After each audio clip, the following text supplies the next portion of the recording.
you going? Gary from Platform 1 MRC. Here I'm going to show you how I'm going to connect my two separate baseboards together.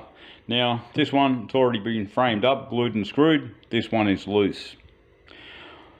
As you can see, I've clamped two bits of pine to the outside of the frames here, which will enable me to slide this baseboard up into the centre, position the side rails, and I've got this one that fits in there nicely. I'll be using these sex bolts, as we used to call them in the skateboarding days, or now they call them cabinet connectors. They're from a company called Taskmaster, and I bought these from our local hardware, or Bunnings Hardware here in Sydney, one just down the road from where I live. As you can see, when they come apart, you've got a small bolt and a larger nut, or internal nut. Now what these will be doing, I'll be drilling through using a 7.5mm drill through the frame and then hammering these into the hole. If you look here, I'll bring that up closer, you'll notice the female section is actually longer, if I can hold that steady, than the pine, which is great because that will give me a locating hole on the opposite piece of timber, and it'll line these boards up perfectly every time. You can see up here it's been fluted, so that should give the bolt, or the nut I should say, plenty of grip into the existing timber for that to screw into. So we've got all that in place, all lined up. I'm going to take this clamp,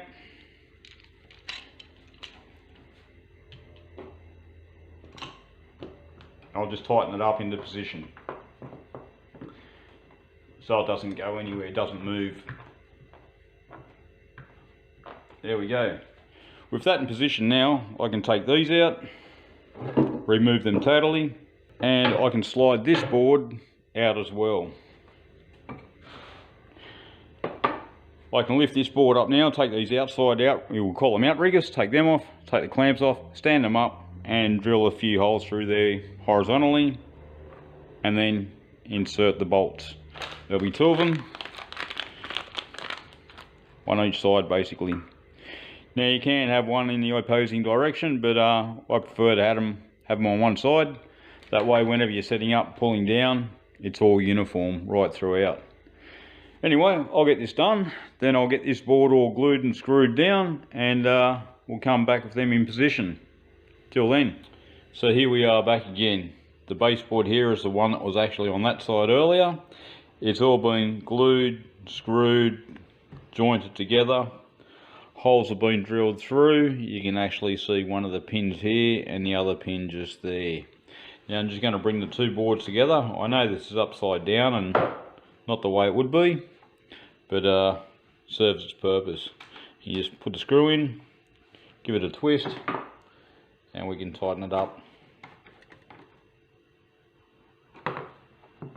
Same on the other one, straighten the hole, give it a twist, tighten her up, and there we go. Two solid baseboards.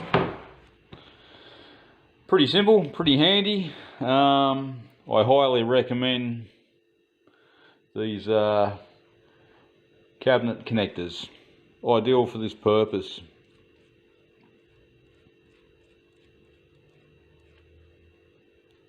Perfect for the job. Anyway, there we go.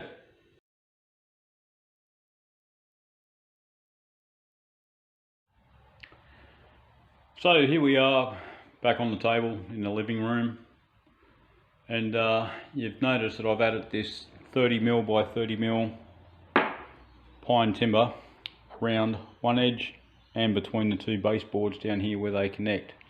The reason being, or the reason behind having this here and up the ends there, is when we go to place our foam onto the surface, we can run our track across and secure it to something solid there. Now this board here, that would swing around and connect into that one there as well, and it'll be covered in foam too. So now I've got a smooth transition off the foam onto the timber where the track will be fixed with some copper clad, and it'll carry on through to the other side. Same goes for this end too. I haven't cut this foam to size yet, but as you can see, we've got a nice smooth transition right across there now. So there we go. That's why we put the timber into the edges there. And what it also does is protect it, or protect the rail as well, because you've got something solid to actually fix the track to, and not something that's soft and dense like the foam here. Anyway, we'll carry on. I'll keep putting these pieces of timber in, cut the foam up, glue it down, and hopefully tomorrow we can piece it all back together again on the shelves in the other room.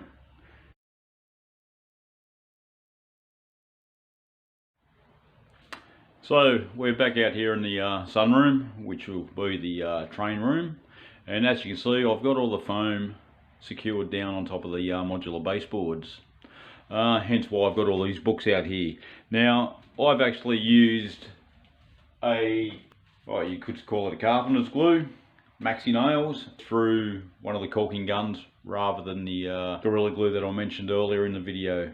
This maxi nails here cost me around about, I think it was $4 or $5 for that 320 gram tube, where a 250 gram bottle of Gorilla Glue sets me back about 20 Australian dollars. So I went for the cheaper option, and I can tell you what, this ain't gonna move one bit. I did also mention earlier that I may cut this with a hacksaw or a small wood saw, but what I've done, for instance, around these curves you can see down through here and runs back around the other side here, I actually put the foam down on top, marked it out with a pencil, and then just used a serrated kitchen knife to cut it. And I'll tell you what, the kitchen knife does a reasonable job of it. Even though this looks a bit papery, you know, with little bits of dags off the edge of the foam here, that'll tidy up quite nicely. And what I'll actually be doing here is putting an 80mm deep 3mm MDF fascia on the sides here. Now that fascia there will protect all the side of the scenery area, and that'll run right round, hide all those timber joins between the baseboards, although there will be joins in between each individual baseboard through here and here. So there'll be a small, you know, what's that, about 13-inch section through there, then it will continue on back around this side, and also back around up towards the camera here, and also down the other side and around the corner there. So that'll be the next thing to do. Once I get all the MDF cut up into lengths, I can actually just glue and screw into the lower frame here, just using small little fixing screws. That'll do the job. That'll tidy it all up, and once that's done, it's pretty much time to start getting the track down. Now I have bought a bundle of track. I'll just grab some of this here. It's just Pigo Code 100 Flex Track. That's what I prefer to use. It's tried and tested. Love the stuff. I could have used Code 83 or Pigo Code 75, but local hobby shop that I used have a little bit of it in stock, especially the Code 83, but not too much. Local hobby shop I choose is RC Crew, which is about a 5 to 8 minute drive away from where I live, and even though they don't have a lot of model railway product in their store, mostly just track and a lot of scenery items, and of course evergreen styrene, I use them a lot for that. They will get in whatever you require.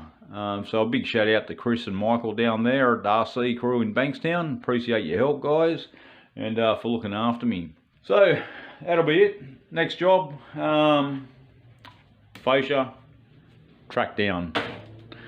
Anyway, till that video comes around, or that time comes around, take care, stay safe, and keep on modelling. Cheers, Gary.